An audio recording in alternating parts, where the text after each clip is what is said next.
We come before you with hearts full of gratitude. Thank you for the incredible woman she is, a strong and loving mother to her three beautiful children, and a blessing to her family, friends, and relatives. We pray for continued healing in her life, that she may find strength and peace in your presence. Surround her with your love and protection, keeping Lisa and her loved ones safe in your care.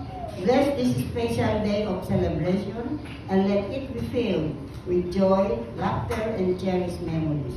May everyone enjoy the retro party and create lots of precious memories.